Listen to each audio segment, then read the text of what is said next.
Alright guys, welcome back to the channel and the first episode in this new Did You Know series as we take a look at 5 things you might not know in WWE 2K22. Before we get to our first thing though, if you're new to the channel and you want to find out about all the new things, the secrets and the Easter eggs contained in the game, then please do hit that subscribe button and turn on your notifications so that you don't miss out on future episodes.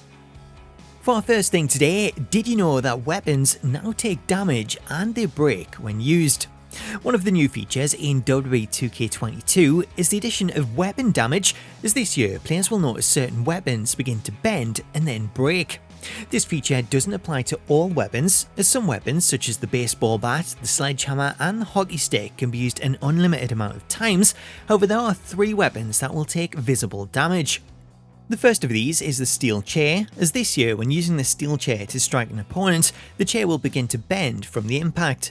Due to the damage, the chair is only capable of impacting an opponent 5 times before it will then break apart and fall to the floor. The second weapon that now takes damage is the Kendo stick, as players will notice splinters appear after striking an opponent, with this eventually leading to the Kendo stick completely smashing into pieces as you strike an opponent. The third weapon to take damage is the stop sign, which is one of the new additions this year, as using the stop sign to strike an opponent will see the metal bend and show visible signs of impact. Unlike the steel chair and the Kendo stick, despite taking damage, the stop sign can be used an unlimited amount of times. The stop sign also comes with a new weapon animation when attacking a grounded opponent, as rather than strike opponents, the player will now throw the stop sign at them. Number 2. Did you know it's possible to turn the crowd screens on or off when playing in the Thunderdome? One of the coolest new additions in WWE 2K22 is the addition of a virtual audience, as 2K have recreated the full WWE ThunderDome complete with the addition of crowd screens.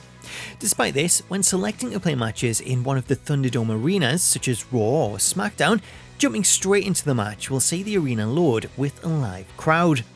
For players that want the full ThunderDome experience, complete with the crowd screens, this can be enabled in the match options. So to do this, select the new video board crowd option from the match options screen and set this to on.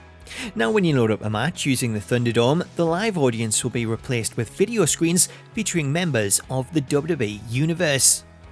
As a bonus, did you know, when playing matches in the ThunderDome Arena, if you pause the game and head into the highlight reel, then you can use the highlight reel to zoom in on the screens and get a better look at the reactions.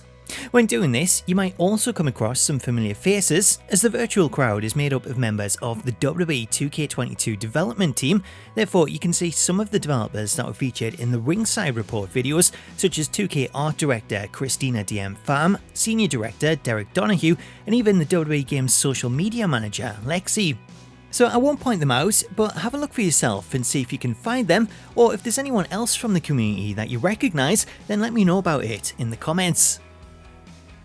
Number 3. Did you know it's possible to break the railings when playing Backstage? The Backstage area featured in WWE 2K22 is a completely new offering that sees players brawl in a large open area, with this area offering up various levels that players can ascend to. When climbing to these higher areas, the walkway around the top of the area features a yellow guardrail that stops the player from falling. However, something you might not know is that it's possible to break almost all of these railings. Breaking the railings can be achieved by repeatedly whipping your opponent into them, as after throwing your opponent into the railing twice, the third time that you throw them into it will see the railing sent crashing to the floor. With the guardrail now gone, much like the Hell in a Cell, players can use the carry system to throw their opponent from the ledge and send them crashing down to the floor. After throwing your opponent to the floor, you can also follow this up with a devastating diving attack, as approaching the ledge and pressing the light attack button will see you leap from the platform onto your opponent. After throwing your opponent off the platform, one additional tip that I thought I would share is the option to use a wake up taunt by pressing up on the D-pad, as this will cause your opponent to stagger back to their feet, as this is perfect to perform a diving standing attack such as a crossbody from the top of the platform. Did you know that Alexa Bliss has a new Unassigned championship entrance? This one comes from Revolution, who reveals the presence of a new championship entrance for Alexa Bliss. This new championship animation isn't actually assigned to Alexa, therefore to trigger this in-game, players will first need to assign this in Create an Entrance. Oh boy, gentlemen, the goddess of WWE The following contest is scheduled for one fall. Making her way to the ring from Columbus, Ohio, the Raw Women's Champion, Alexa Bliss. Alexa has an athletic background of gymnastics, kickboxing, track, even weightlifting. And now Alexa Bliss, one of the most meanest and dangerous superstars of any size. She's also highly intelligent, Saxon, and wouldn't appreciate you calling her the most meanest. Don't tell her. It's redundant. I never get tired of being graced by the goddess's presence.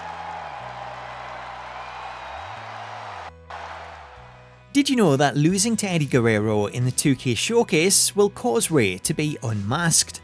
The first match featured in this year's 2K Showcase sees Rey Mysterio take on Eddie Guerrero at WCW Halloween Havoc, with this match being the starting point for a long and lengthy rivalry that would span multiple promotions. The match itself was billed as title versus mask, as if Mysterio had failed to win, he would have been forced to remove his mask. While the objective of the match is to win and progress to the next one, something that you might not know is that developers actually included an alternate ending in which Mysterio loses the match and Eddie removes his mask.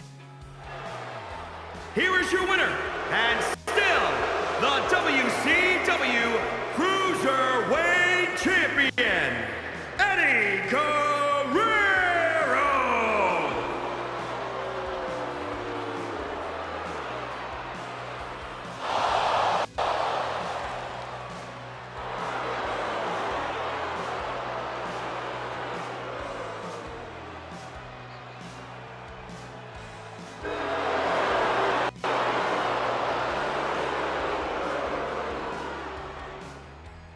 So there you go, that was 5 things that you might not know in WWE 2K22.